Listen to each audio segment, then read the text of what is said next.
Attention. This meeting is being live streamed. I hope that you consent. We are setting up the thing. And setting up the thing. This meeting. Are you able to see the comments from here? Or do we need to be able to see the comments from my phone? Okay. I will let you do that because I don't know if I want to do the button. Yeah, because you're here to chat about your fantastic book. Yay, will you give me a reading?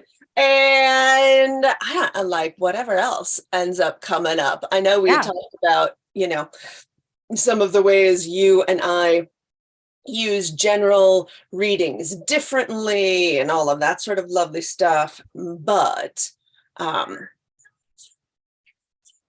hey, look, it is success on all of the things. So, hello, friends who may be circling in to join live or are watching this replay afterwards. My name is Kate Mura with grouptarot.com, and I am so flippin' excited to have Jenna Matlin, author of Will You Give Me a Reading, as well as have Tarot Will Travel and there's something about a party. Have Tarot Will Party. Have Tarot Will Party. And it is almost a year to when she and I were in Ireland. Yes. So, how the heck are you? Thank you for coming on my channel. Well, thank you for having me. I love hanging out with you. So any excuses to do more of that, I'm totally down for, number one. And number two, how am I? Good. Working out a good clip, making sure I'm taking time off, doing some art. Yeah, you've been doing watercolor. Cats. Yeah. Trying to find time to market this book and think about my next one and all the fun things. So yeah, that's the next one. Do you have nibbles of what you want your next one to be, or an outline or anything like that? Or do you want to wait until the end to tease that properly? Well, I can't say much. I have one mostly done book proposal. I don't know if it's going to be picked up, and if not, I'll have to make decisions. And I have another one that requires a little more, shall we say, field time in the field. Because if you know about my book is not really just an intellectual exercise. It's born from tons of readings, right? So to that vein, I'm in the thick of the anthropologicalness of maybe that other book right now. So that's what that's exciting. Yeah. One of the things that I loved about how Will You Give Me a Reading was just structured overall was how in the exercises you really made a script out of it and did the back and forth. And that is not something that is normal for tarot books, which honestly, thinking about it, really kind of should be, because it's all about the dialogue. And so how did you come to choose that particular structure for your book? Well, I think I was kind of thinking in terms of case studies, right? So here's a case study of this thing in action. But, a lot of the dialogue wasn't just completely made up. It was, it was from legitimate sessions that I shifted enough to protect, anonymity. And so what I'll do, and this is what I also say in the book is, record the sessions and occasionally you listen into what you did, because it's going to make you a better reader. And everyone's like, oh my God, but my voice sucks. You'll get over it. You'll get over it. You'll get over it. Get over it, or you can take a voice class. Yeah, totally. So then, so it was just kind of listening through some of the recordings that I was like, oh, that was a really good session. and then unpacking it. What made it a good session? What was I doing there? And what was the response of the person I was reading for, Yeah. So yeah. But I think, the book itself is unique in that it's really around the art of practicing tarot. And there's not much out there that really kind of goes into the depth that I wanted to go, because, we can read tarot really well, but if we're not good practitioners to others, then what's the point if we're going to read for others? Yeah, absolutely. How much you keep cycling back to consent is one of the many things in the book that I just love, because not only is it so important, but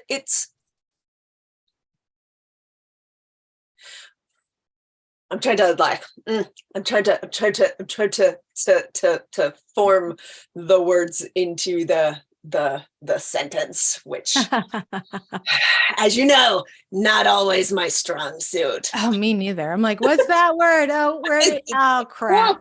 The thing of the thing that's around the thing. Don't you know? Yeah. Yes, I do. That thing. But how one of the ways your book made me think and double check myself as a reader was to make sure, because I also am like right there with you in how important consent is, and right there with you in how challenging it can be when reading for people that you know intimately. Yeah. To be able to be like, this is from the cards, this is my own bias and my own opinion.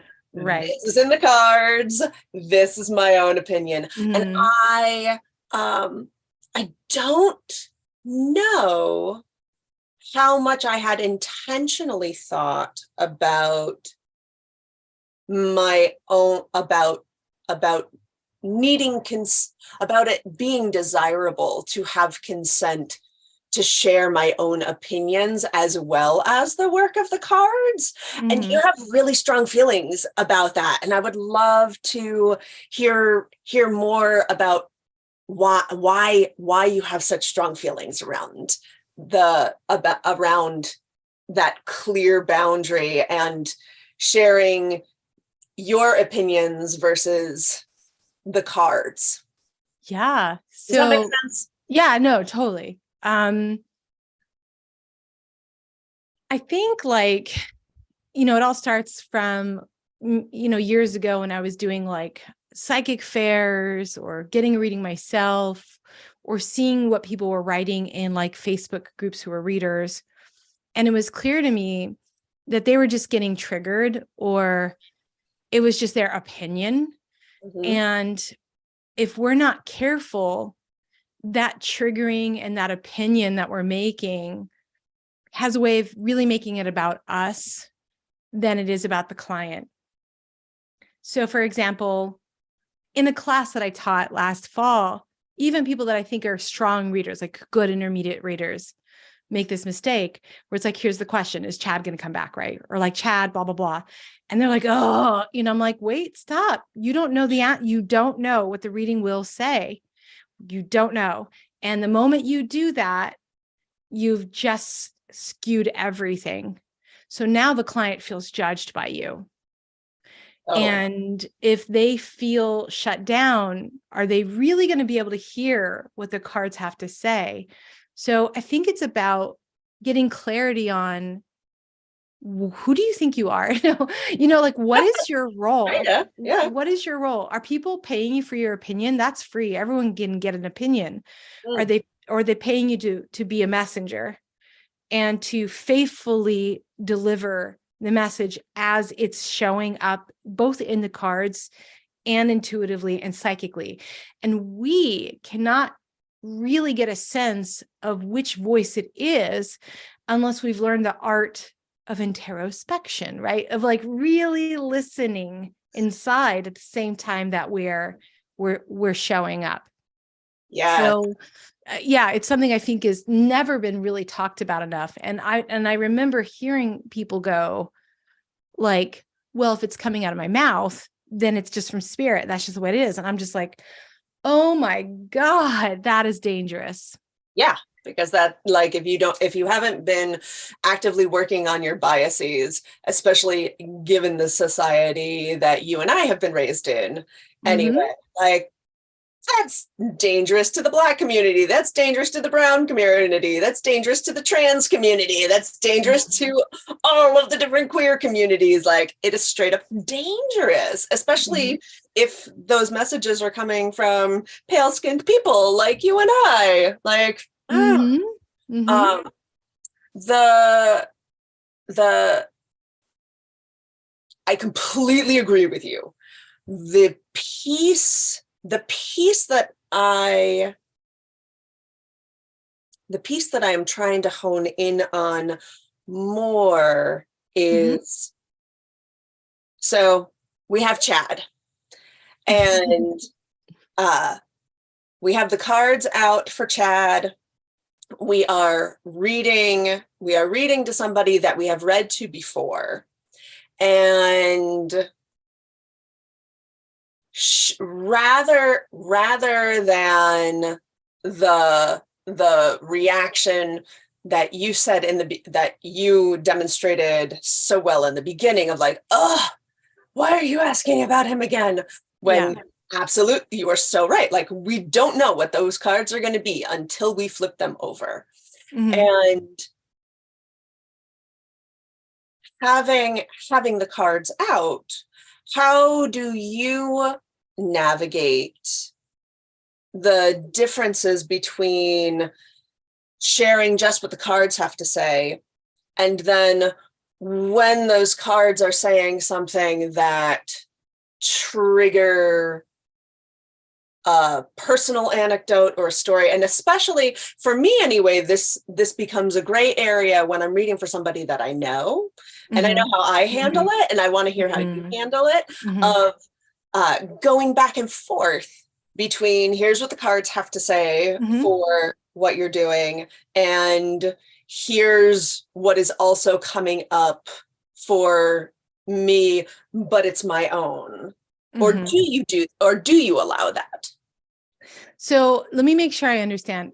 Are you asking about like when there's something that shows up in the cards and it triggers like maybe a relatable story or a relatable experience that you've had, and whether you should share that or not share that? Is that what I'm hearing? That's a great way. That's a I think great it's one of way. a few things I heard, right?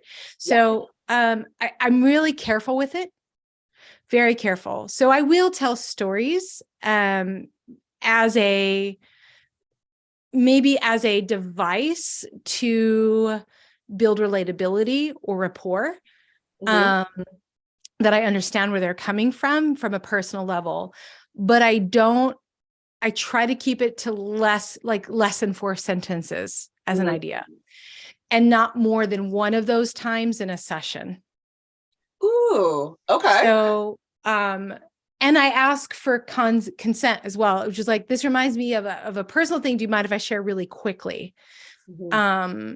But I find that if I'm talking about myself more than usual in a session, that's usually an indicator that I need a break from readings. Like I'm heading into that gray area, like not burnout quite, but like you need a week off, you need some time off, because maybe I'm not being heard enough. Like maybe I'm not being able to talk about myself enough in my world. And so that for me personally is a big indicator that I need to watch it. That's one of Also, the, go ahead. that's one of the things I love about your perspective, and that has been so consistent over the mm, years that I've known you. mm, And one of the things that I don't know though is, where are some of the places that you go to share your own stories and to make mm. sure that, like, the part of you that likes to talk about you, because we all have that, where does that voice get to shine? Mostly in my hot tub with a drink in my hand these days with my husband or a friend. Yes. But that's a really great question. I find that the art of conversation is really dying, and Right? and that most people don't know how to listen and respond very, very well, or everyone's just waiting for their platform to talk. So I think we're looking at a social issue around that, or we're holding it for like a therapist, right? And a therapist is kind of now taken over this role that used to be happen more in an organic group format. So that's another piece to that in like a macro level. But for me, I have my own groups outside of tarot in other various little pies that my fingers are in, where I get to be like that.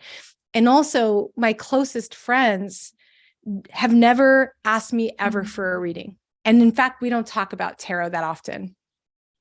And it's beautiful because then I don't have to play the role of the reader, or it can muddy the water. So I've had some people email me recently. I got an email from someone who's low intermediate, like they're really starting to read for a lot of people, read for someone that she worked with, and it became awkward because, as you know, the reading was way deeper and way more vulnerable making than I think her or her client was expecting.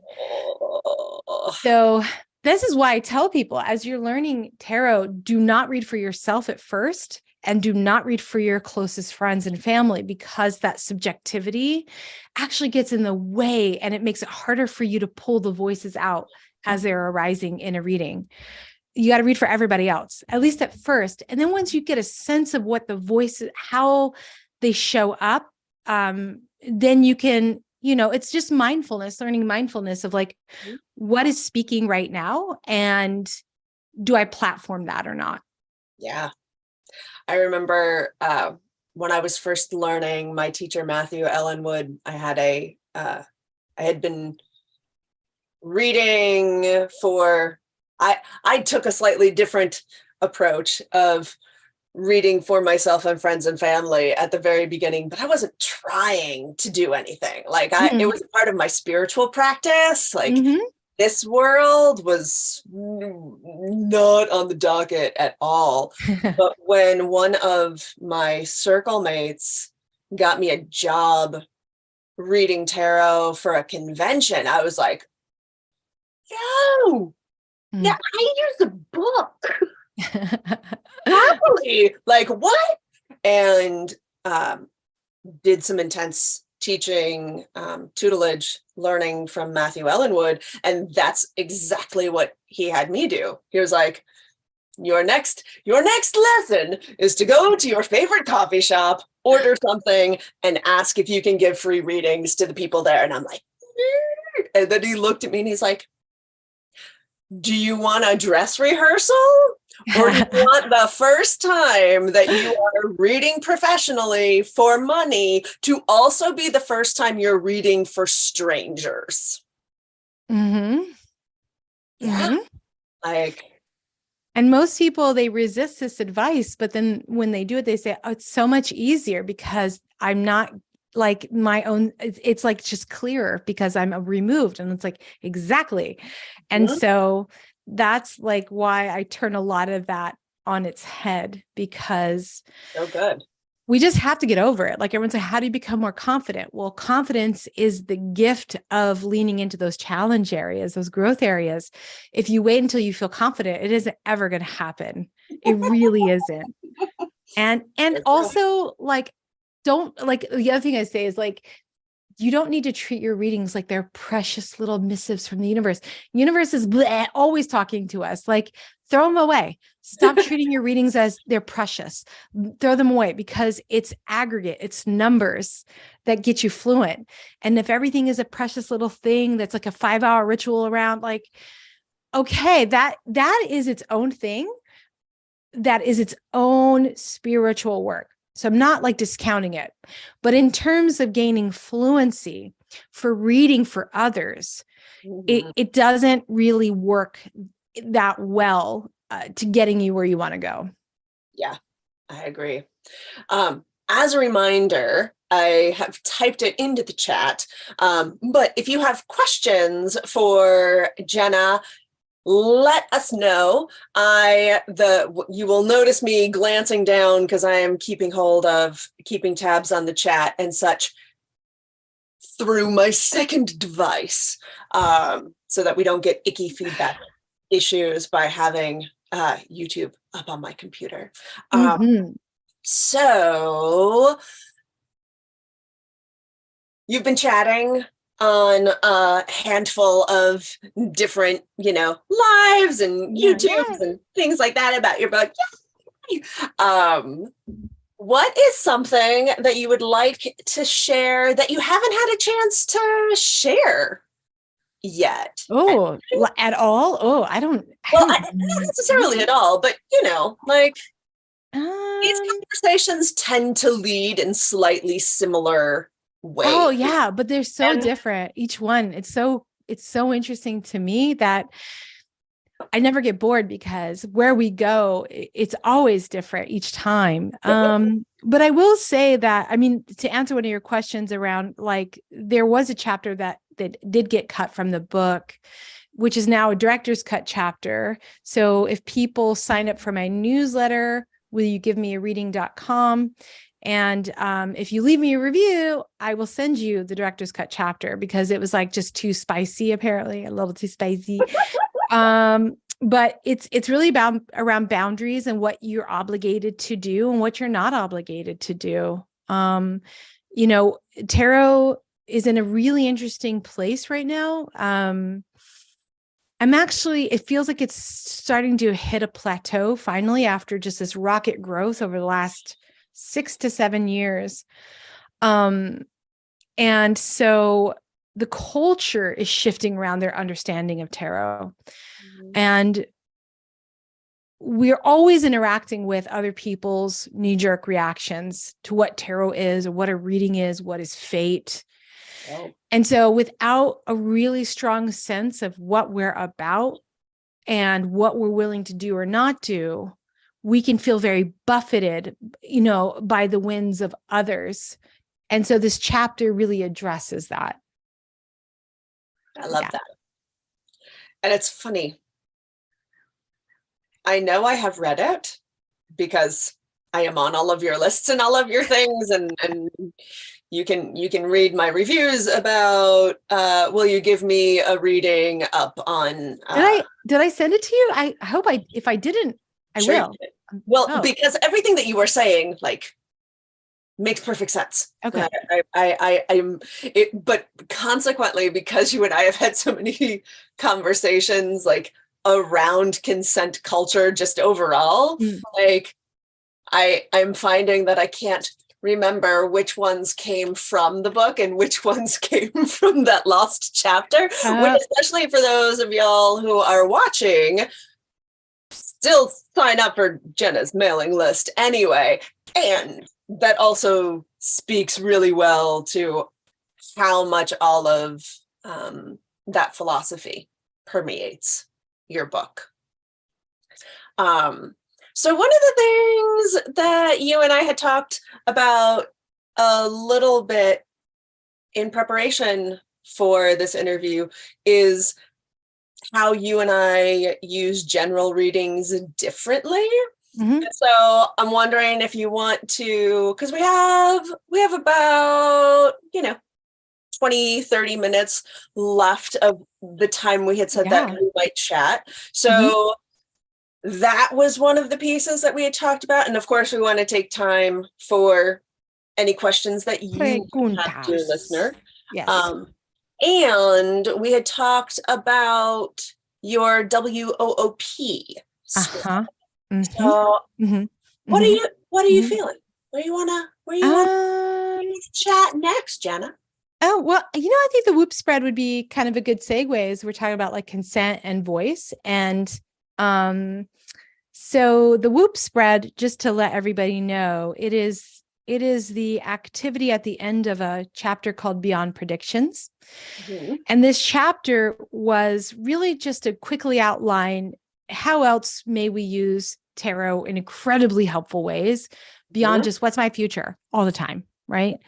And ways that we can use tarot to become better people, and so the Whoop spread is a spread that's really a tool that is more of like a coaching tool with another person rather than just here's a spread about how you're feeling or what you're thinking.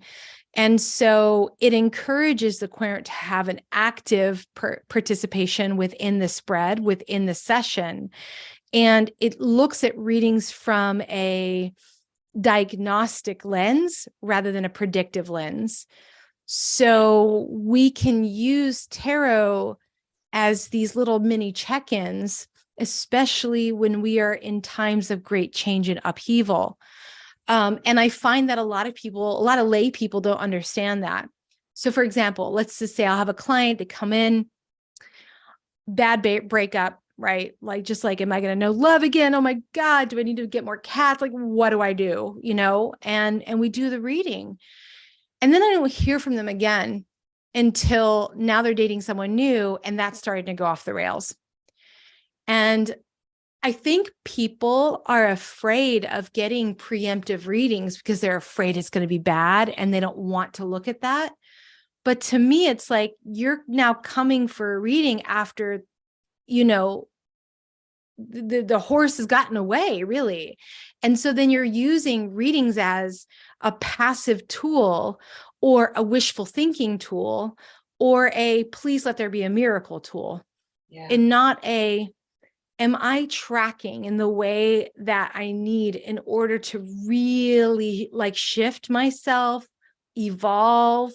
Because to me, that's where tarot is really great. Going, all right, after that bad breakup, all right, couple months out, I'm going to start dating again. Let's do another reading.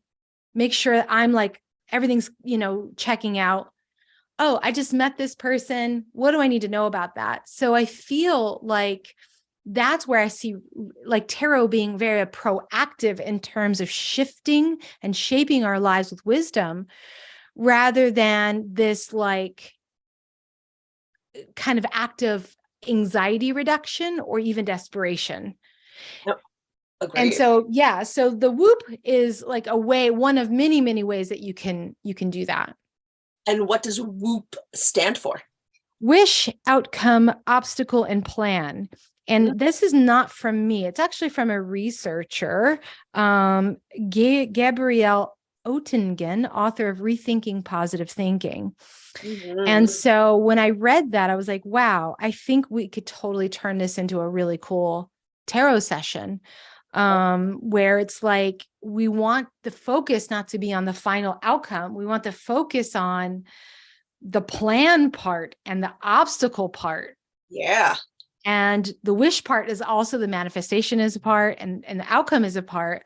But in readings, I know you've had this, Kate. I think every reader's had this experience where we read for someone and we say, this is what you got to do. This is like how, like the reading is saying that you should show up.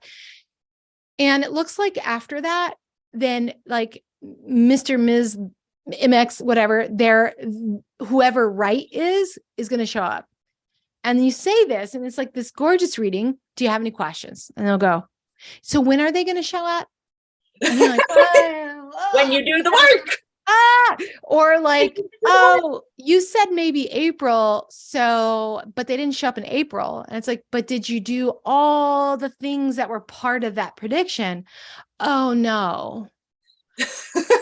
So if someone is going to come to me as a reader, they need to understand that the way I run my life, my approach, and it's also informed from tarot, is that we are active participants in the making of our futures. Yep. And tarot can help us do that. But if we think we're just this passive victim and, everything just happens to us and we don't know, and when does our ship come in? To me, that's not, I mean, that's just not the honest way that I see tarot work. I never see tarot work that way. Because tarot is always like, yeah, here's the prediction, but it's based on some actions going on here. Yep.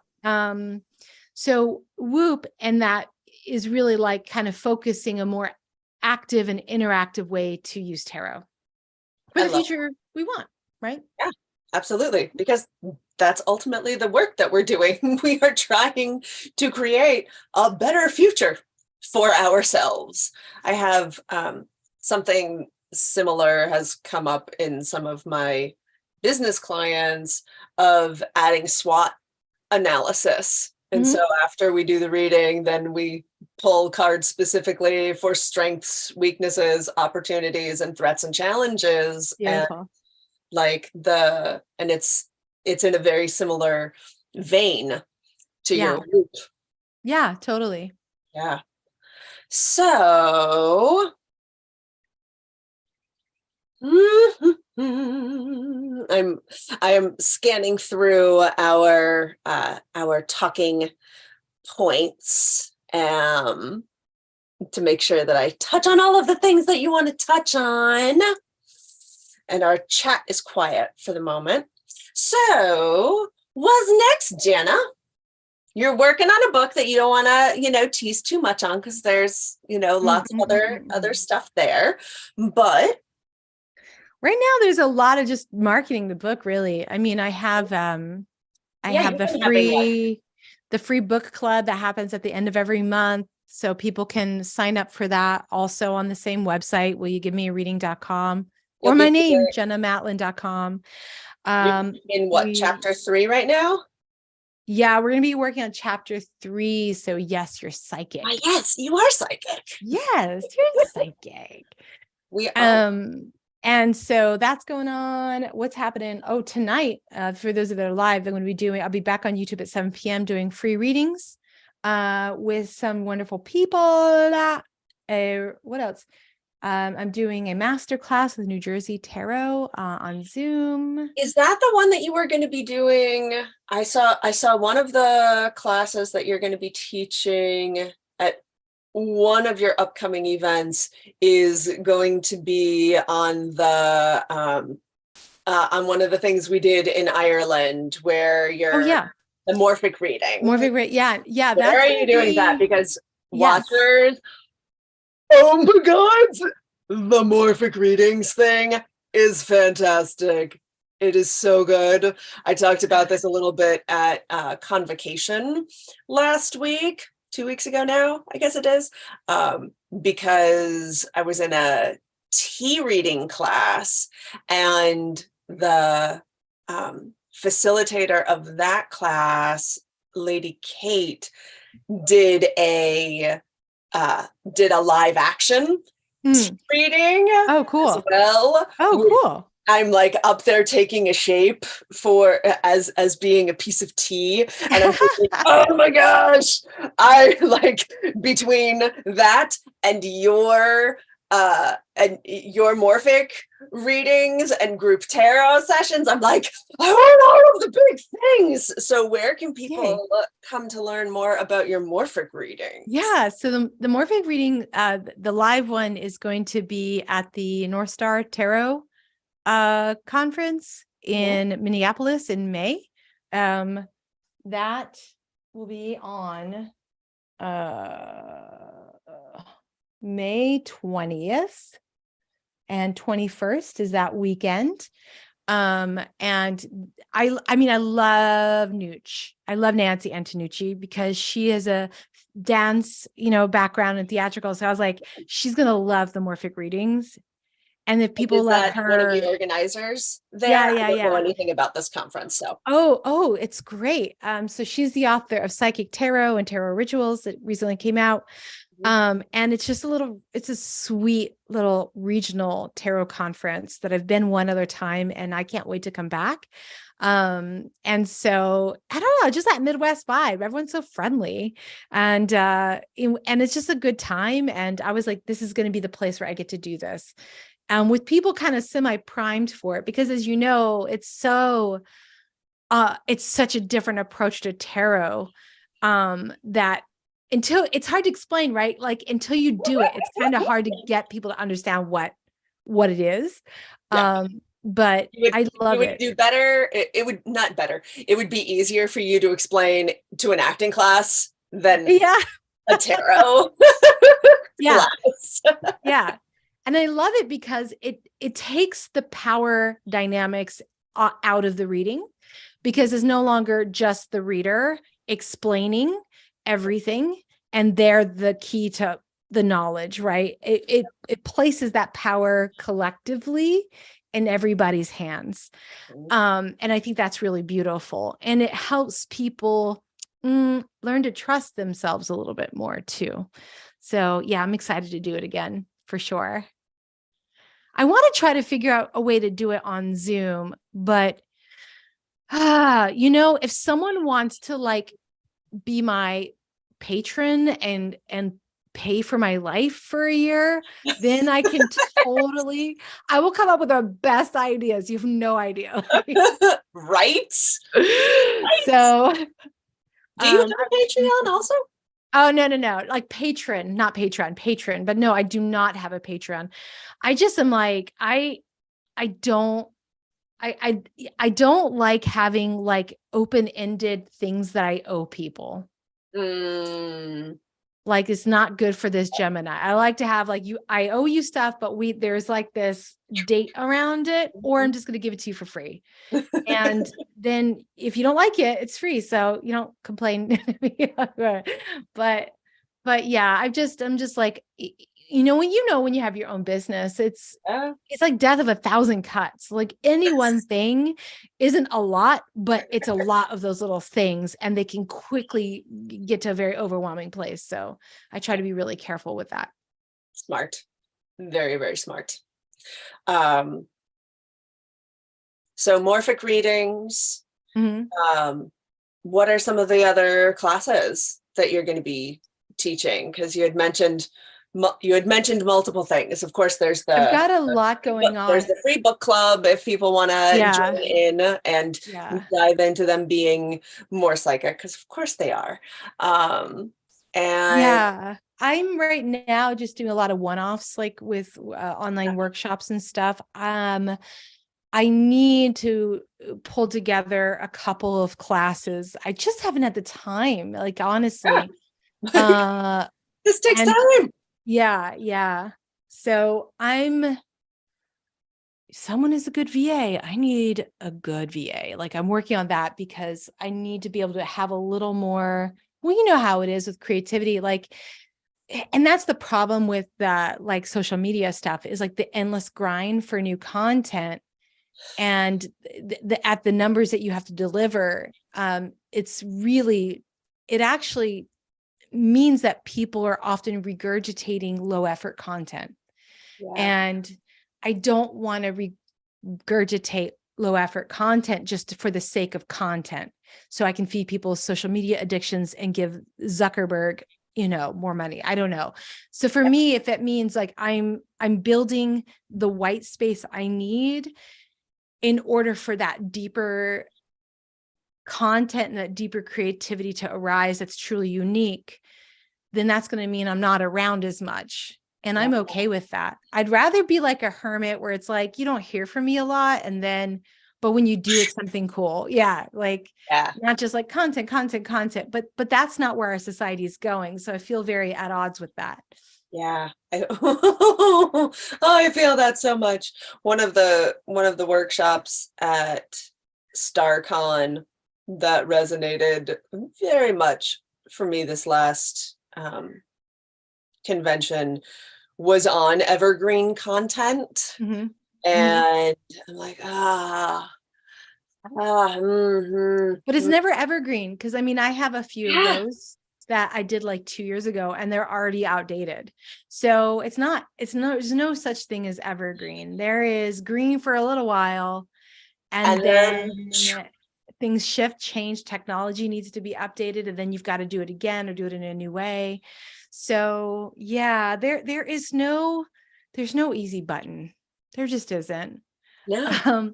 And everyone's looking for it. Trust me, I am too. But until I win the lottery, I don't know. Like, I don't think it's going to happen. Like, we're all on the struggle bus and just trying to like get it through. In many ways, I think it comes back a lot to what you were saying about the hermit, of that lantern. Like, what is it that we want to shine lights on? What is it that is in our hearts? Because yeah, like if the intention is just to feed the algorithm, then that's not actually bringing forth what I talk about as being a best world, one that's more beautiful, equitable, sustainable in a timely fashion. Like, and yet, as you said, that's the grind that that society is that big chunks of society are currently like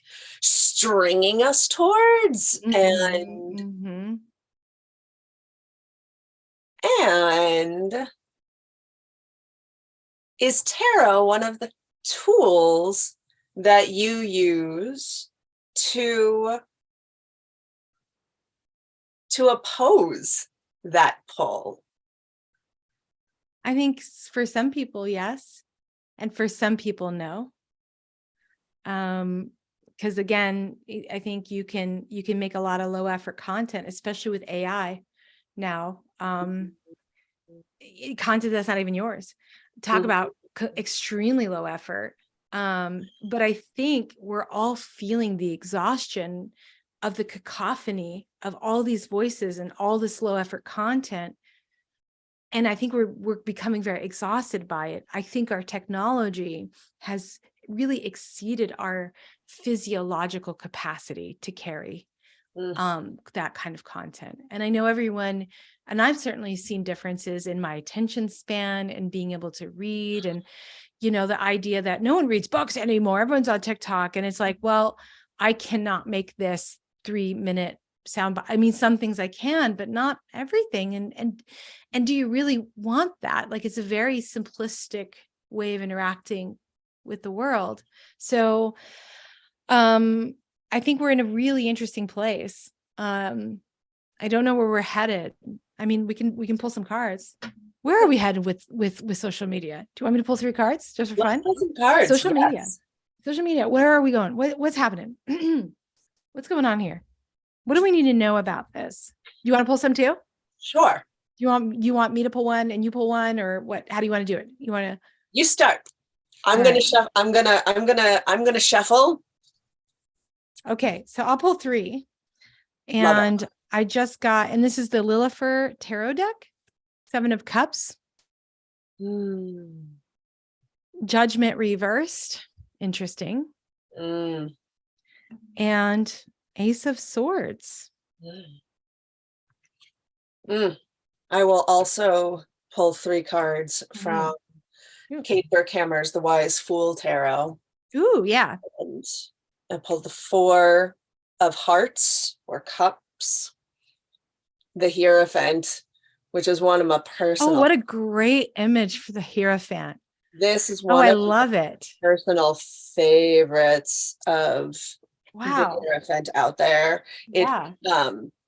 Audio description is a small child wearing a white anarchy t-shirt and a Pope's hat sitting atop a huge stack of all of the different sacred books in the world, and 10 of Diamonds of Pentacles. That's an interesting one for social media, going back to family. How are you feeling with the cards you pulled? So yeah, 7 of Cups, Judgment reversed. And like, I feel like we're going to hit some kind of breaking point. And then people may end up really kind of having a response in the opposite direction. So 7 of Cups, right? Fantasy, all the different things. But Judgment reversed, it's all being rehashed crap over and over and over again. Totally. And then there comes a point, Ace of Swords. There's going to be the Emperor has no clothes moment, I think. Where there's really that we're looking for less the filters and more the truth. Yeah. And I feel like that is where this 10 of Pentacles is coming up, of after that breaking point of like coming back to family, family of blood, family of choice, the places and the people that really actually matter to each of us, Mm-hmm. and following and listening to the messages that are actually important to our spiritual growth and nourishing and filling those cups that we have. Like, sure, there'll be some grieving and sadness about things that are lost, but I feel like with this 10 of Pentacles at the end of it, what we gain is so much more nourishing than anything that might be lost. Yeah. And I love like the Hierophant in that deck of yours. I mean, he's sitting on a pillar of books with books flying around him. And we are in a place where books are being banned now. And also people are getting their information and learning from non-book sources. And it could become one day a subversive act to read a book. And the Hierophant leading us back to that moment of read a book. When's the last time you read a book? Read a book. That's a great question. Yeah. When is the last time you read a book? I'm reading a bunch of books right now. I'm always reading books. What are you reading? Oh my gosh. Well, right now I'm trying to get through The Way of the Psychonaut by Stefan Groff. Chapter 5, Spiritual Emergency. I have a list of like things I'm doing, so I keep track of them. And then I'm also reading this really beautiful, I don't have it here, it's a big bird book about birds. So those are the two that I'm reading a lot. And then, oh, you know what? So Lilifer, right? This is that deck. She's an indie artist. I bought, let me show you, it's really cool. Yes, please. So she did something recently in fall called the Reclaim Oracle deck. And it's just, I don't have it right here. It's just a deck of feelings. Every card is a feeling, but it comes with this accompanied journal where it's like all about, you can pull and be like, oh, look, here's the page on hope. And then it's about, where do you feel that in your body? What color is that? When did you feel it? What does it remind you of? So it really builds a lot of emotional intelligence and just mindfulness. What am I feeling right now? What is happening in here? So there's that. I mean, here's the thing. Like, I don't know how people say that they get bored in retirement, because I'm like, I get to do all the things then. Oh my God, I can't wait. Right? Agreed. Completely and utterly agreed. So yeah, and I'm in a place of really trying to limit my outrage fuel, online and in news, and really just trying to create a little more spaciousness for myself. In terms of tarot books, which one? Oh, you know what? I have this Drea Bloom, who I'm not quite sure. Drea Bloom did a bunch of books in a prior name. One of them was your tarot activity book, I think is, let me make sure I'm saying that correctly. She wrote, where is it? She's done a bunch of really cool books. One of them, the Tarot Activity book, a collection of creative and therapeutic ideas for the cards. Really great. But this, she went through just the Pentacles. And it is a wonderful little journey of interesting stories that connect to each card, plus a list of beautiful journaling. She's a therapist by trade and a tarot reader. So this is a tarot book I'm kind of like playing with as well. Love that. So that's all me. What about you? It's right up. I have another like 30 pages left in Braiding Sweetgrass. Oh, it's a great book, isn't Oh it? my gosh, I Mhm. knew that I would love it. Mhm. Mhm. And Robin Wall Kimmerer has not disappointed in the slightest. In fact, I am 100% going to be looking to see about taking one of her like classes, because I'm like, yes, I want to go mucking through the marshlands with you and like, yes, please. Yes, please. I am a kinesthetic learner. I learn by doing. This is perfect. Like, let me do Yeah, all of the things with you. she's great. Yeah, I agree.